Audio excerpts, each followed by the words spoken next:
से बनी तो मुझे सेवा करने का मौका मिलेगा। आइए आपको सुनवाते हैं उन्होंने क्या कुछ कहा। नहीं, वो तो बड़ा अच्छा किया, लेकिन आपने जी ने देखा कि जिस तरीके से त्रिशूल आपने हवा में लहरा के और जो आपने जिस तरीके से भाव विभोर होकर बाबा के दरबार में अपनी हाजिरी लगाई है, वो सब जगह दिखाई पड़ रहा है हरीश जी, और उसकी देखिए गूंज चारों तरफ सुनाई पड़ रही है। देखिए बाबा का असर ही ऐसा है कि वहां जो जाता है वो व्यक्ति खो जाता है और बाबा का ही हो जाता है। तो मैं भी बाबामय हो गया उस समय। और फिर केदारनाथ जी के साथ। नहीं, वो तो बड़ा अच्छा किया, लेकिन हाँ? आपने जी जी हरीश जी, आपने क्या मांगा बाबा से, क्या कहा कि क्या होना चाहिए? एक बात बताएं, यदि मैं कुछ और भी बताऊं तो आप विश्वास नहीं करेंगे, तो इसलिए मैं सीधी बात कह देता हूं कि मैंने ये बाबा नहीं, हम कि करेंगे। कांग्रेस को नहीं, मैं विजयी नहीं, बना नहीं, देना, विश्वास करेंगे भाई। और यदि मैं पहले से बेहतर कर सकता हूं तो मुझे मुख्यमंत्री बना देना। जो दूसरी प्रार्थना उनसे थी बहुत बढ़िया। वो थोड़ा सा नहीं हरी, सशर्त थी। हाँ वो जी। सशर्त इसलिए थी कि जीत के लिए तो मैंने कहा कि बाबा कांग्रेस को विजयी बनाओ, मगर यदि आप मुझे मुख्यमंत्री बनाने जा रहे हैं, मैं पहले भी मुख्यमंत्री आपकी कृपा से रहा हूं 2014 से 2016 तक, सत्र की शुरुआती महीनों तक। तो जितना मैंने उस समय काम किया जी। मैं उससे और अच्छा कर सकूं तब तो बनाइए। यदि यदि पुराना किया कराए भी मटिया मेट हो जाए, अच्छा चीफ मिनिस्टर सिद्ध न हो पाऊं, तो बाबा मैंने कहा जितना आपने दे दिया उतना ही काफी है, उतना ही काफी है। तो उसमें संतोष की भावना भी तो है। हरीश जी, आपने ये नहीं आ, कहा कि उस दौरान आकां, आ, आकांक्षा भी छुपी हुई है कि मैं पहले से अच्छा कर सकूं। यदि अच्छा कर सकता हूं, अच्छा करने की लालसा तो व्यक्ति के दिल में होनी चाहिए, अंतिम क्षण तक होनी चाहिए। तो मेरे दिल में भी वो आकांक्षा है। हमने देखा कि जिस तरीके से त्रिशूल आपने हवा में लहरा के और जो आपने जिस तरीके से भाव विभोर होकर बाबा के दरबार में अपनी हाजिरी लगाई है, वो सब जगह दिखाई पड़ रहा है हरीश जी, और उसकी देखिए गूंज चारों तरफ सुनाई पड़ रही है। देखिए बाबा का असर ही ऐसा है कि वहां जो जाता है वो व्यक्ति खो जाता है और बाबा का ही हो जाता है। तो मैं हरीश जी, मैं ये कह रहा हूं आपसे कि आपने बाबा से ये नहीं कहा कि जिन लोगों ने आपकी सरकार गिराई थी उस दौरान, हैं, उनको भी सजा दें, उनको भी देखिए चुनाव में हरवाएं, ये नहीं लोक कहा कल आपने? लोक कल्याण की मांग जहां पर प्रार्थना होती है वहां किसी को फिर दंड देने की क्या क्या हो, ये सब की देवों के देव महादेव के दरबार में भी यदि वही चीज हम पर लिपटी रहेगी तो वो मैं समझता हूँ बाबा की भक्ति के अनुरूप नहीं रह जाएंगे।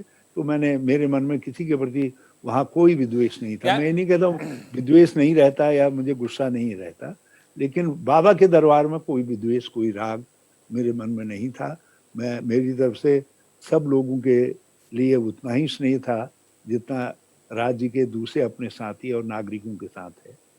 मगर एक बात जरूर सत्य है कि जी। बाबा ने भले ही 2017 में उनकी मन कैसी कर दी, वो लोग चुनाव जीत गए, लेकिन आज जितने मानसिक रूप से वो परेशान हैं, मैं चुनाव हार गया, मेरी लीडरशिप में पार्टी भी हार गई, लेकिन मैं मानसिक रूप से पूरी तरीके से संतुष्ट स्थिति में हूँ। मैं एक प्रसन्न चित्त स्थिति में हूँ, तो इस इसलिए कि जी। वो लोग जीते जरूर, लेकिन मन में हार गए, जनता के विश्वास में हार जाने के का डर उनको सता रहा है। और मुझको ये है कि कुछ जो होगा पहले से अच्छा ही होगा, बाबा अच्छा करेंगे। तो हमारे जो साथी हैं हरीश जी, जिन्होंने मुझे ये हमको बताइए कि लगातार हमारी जो है सरकार को गिराने का प्रयास किया, जी जी। जिन्होंने पैसे में दल बदल किया या लोकतंत्र के प्रति अपराध किया, केंद्र सरकार के झपट्टे में आए, वो सब जो है आज किसी कहीं के अशांत है। हमारे साथी भी अशांत हैं और जो उनको अपने घर में ले गए वो भी अशांत हैं। भाजपा जैसी अनुशासित पार्टी में इतना संगठित अनुशासनहीनता जो है भाजपा के इतिहास में कभी नहीं हुई होगी। और हम तो चाहते हैं वहाँ कुछ लोग बने रहें। आज एक बड़े व्यापारी आए थे, विजय बहुगुणा जी, तो उन्होंने कहा सब मेरे साथ हैं। तो हम तो चाहते हैं उधर उधर रहें, ताकि ताकि भाजपा में भी वैसा ही इतिहास बनाए जैसा इतिहास उन्होंने हमारे वहाँ बनाने की कोशिश की थी। जो इसी बीच एक बड़ी खबर आ रही है। उत्तराखंड मंत्रिमंडल की बैठक है आज। सचिवालय में ये मंत्रिमंडल की बैठक होगी। सीएम धामी की अध्यक्षता में ये बैठक होने वाली है।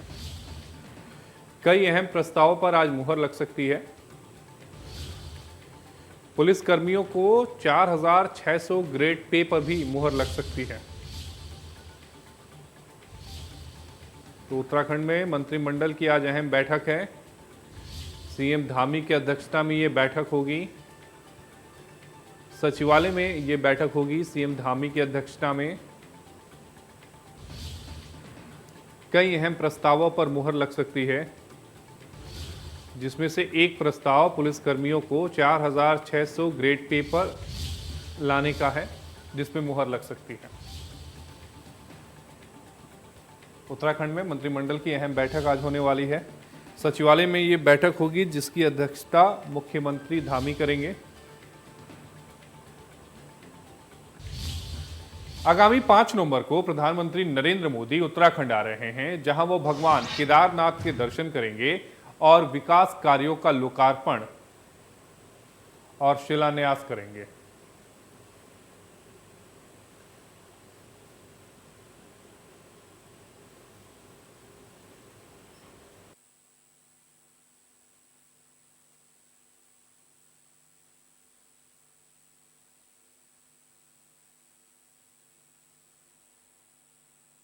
केदारनाथ में जो कुछ भी काम हुआ है वो सब कांग्रेस के समय में हुआ काम है। ये केवल कुछ टाइल्स को हटा करके टाइल्स बदलने का काम कर रहे हैं, बाकी तो कुछ है नहीं। शंकराचार्य जी की समाधि का भी मैं शुरुआत करवा करके गया था। वो एक मूर्ति लगेगी, उतना इनका योगदान मूर्ति लगाने का हो सकता है। बाकी वहाँ 5 हमारे अधूरे काम थे। एक, हम भैरव जहाँ स्थित हैं उस पहाड़ी का शरण हो रहा है, मतलब लैंड जमीन चुग रही है, तो उसकी सुरक्षा की व्यवस्था नहीं कर पाए थे हम। मोदी जी का लोकप्रियता इस प्रदेश से जो है, मोदी जी का जो लगाव इस प्रदेश से भावनात्मक लगाव है, आपने देखा फिर केदारनाथ आ रहे हैं। और ये आम जनता यहाँ की स्वीकार करती कि जो दर्द और जो पीड़ा और जो कंसर्न प्राइम मिनिस्टर को उत्तराखंड के लिए है, वो रिस्पेक्ट करते हैं, इसकी वो सम्मान करते हैं। और जिस नेता का इस प्रदेश से लगाव हो, उस प्रदेश की जनता मोदी का साथ क्यों नहीं देगी। टकराव से विकास नहीं है उत्तराखंड का। और मोदी जी प्रधानमंत्री हैं, और जब भी 2024 में चुनाव होंगे फिर प्रधानमंत्री होंगे। उत्तराखंड का विकास मोदी जी और केंद्र सरकार के साथ जुड़ा हुआ है। उत्तराखंड के महामहिम राज्यपाल लेफ्टिनेंट जनरल गुरमीत सिंह पौड़ी पहुंचे। पौड़ी के सर्किट हाउस में पहुंचने पर राज्यपाल के आगमन पर पुलिस द्वारा उन्हें गार्ड ऑफ ऑनर दिया गया। पौड़ी प्रदेश के महामहिम राज्यपाल लेफ्टिनेंट जनरल गुरमीत सिंह अपने 2 दिवसीय दौरे पर जनपद पौड़ी पहुंचे हैं। महामहिम राज्यपाल जिले की संस्कृति को जानने समझने के साथ साथ सांस्कृतिक धरोहर की जानकारी लेने के साथ ही जिले के विकास कार्यों का भी जायजा लेंगे। जिला मुख्यालय में वो जनपद स्तरीय अधिकारियों के साथ बैठक कर समीक्षा करेंगे।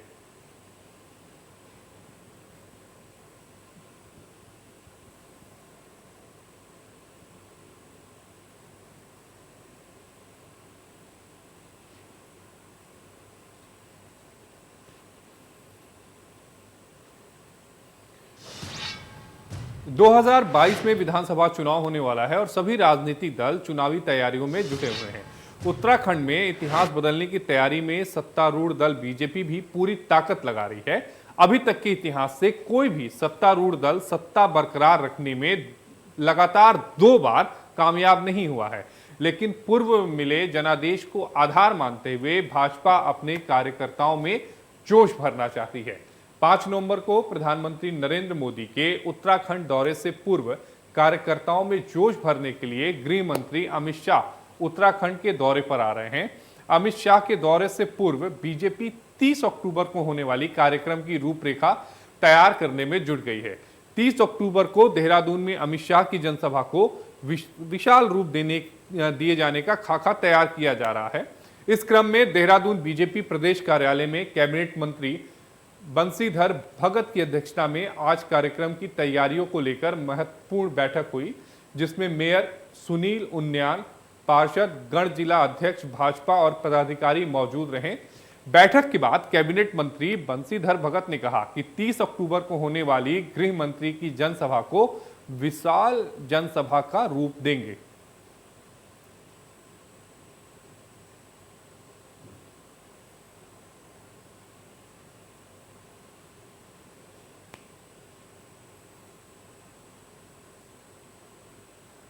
जनता पार्टी के पूर्व राष्ट्रीय अध्यक्ष, वर्तमान में देश के गृह मंत्री माननीय अमित शाह जी का दौरा उत्तराखंड में है। और ये दौरा एक घसियारी योजना जो प्रदेश के अंदर लागू करने का है, जिससे पहाड़ों में जो घटना होती है, घास काटने में महिलाएं गिरकर कई बार मर भी जाती हैं, उनको हरी घास का बैंक मिले अपने क्षेत्र में, इसके लिए ये योजना लागू हो रही। और दूसरा, एक चुनावी जनसभा को संबोधित करेंगे। इस चुनावी जनसभा को हमने अभी देहरादून तक सीमित रखा है, लेकिन एक ऐतिहासिक स्वरूप देने का मन है, इसलिए कार्यकर्ताओं की आज बैठक की है। कार्यकर्ताओं में जो उत्साह है, मैं समझता हूं कि देहरादून जिला और देहरादून महानगर से 1 लाख लोगों की रैली होगी और जो ये मैसेज देगी, अब की बार 60 के पार।